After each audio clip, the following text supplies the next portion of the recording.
አሰላሙ አለይኩም ወራህመቱላሂ ወበረካቱ። የተወደዳችሁ የአቡ አነስ የተርቢያ ሚዲያ ቲክቶክ ተከታታዮች እንዲሁም የዩቲዩብ ተከታታዮች እንግዲህ ጀምሬያለሁ። የልጆች ማስተማር እየቀጠለ ነው። ማሻአላህ ላይክ እያደረጋችሁ ትገኛላችሁ። እያየሁ ነው፣ ግን ያን ያህል በቂ አይደለምና ልጆች እናስተምር። ወላሂ በአሁኑ ተኮትኩተው ካላደጉ ዱርዬዎች፣ ቃሚዎች፣ አሻራኪዎች በቃ እንደዚህ በጫትና ሽርክ ደንዝዘው በቃ ሸሊላ እያሉ ምን በቃ በሱስ ተጠምደው ላይመለሱ ይችላሉ። በቃ አባት እናታቸውን ቢሳደቡ ከቁጥጥር ውጪ ይሆናሉ ማለት ነው። ስለዚህ እኔ የማስተምረው ወላሂ አትናቁ።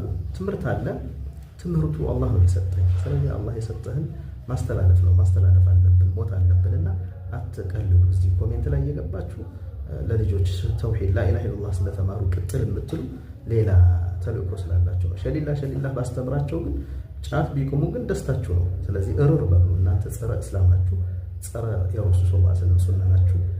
ጫትና ሸሊላ ሽርክ አላስተምርም ልጆቼን እኔ ለማንም። ምክንያቱም የውመል ቂያማ እጠየቅበታለሁ። እናንተ ቂያማን ረስታችሁ በጊዜያዊ ጥቅም ተደላችሁ ኢብሊስን ጓደኛ አድርጋችሁ የያዛችሁ ናችሁ። ስለዚህ አላህ ሂዳያ ይስጣችሁ እና ላይክ ሼር አድርጉልኝ ወዳጆቼ። እኔ እያልኩ ያለሁ ለወዳጆቼ፣ ለተከታዮቼ፣ ፎሎወሮቼ ነው። ስለዚህ ቼ ላይክ አድርጋችሁ ሼር ትረሳላችሁ። ለምን? ፋቨራይትም አድርጉት፣ ሪፖስት አድርጉ፣ ኮፒ ሊንክ አድርጉ። ሰላም አለይኩም ወራህመቱላሂ ወበረካቱ።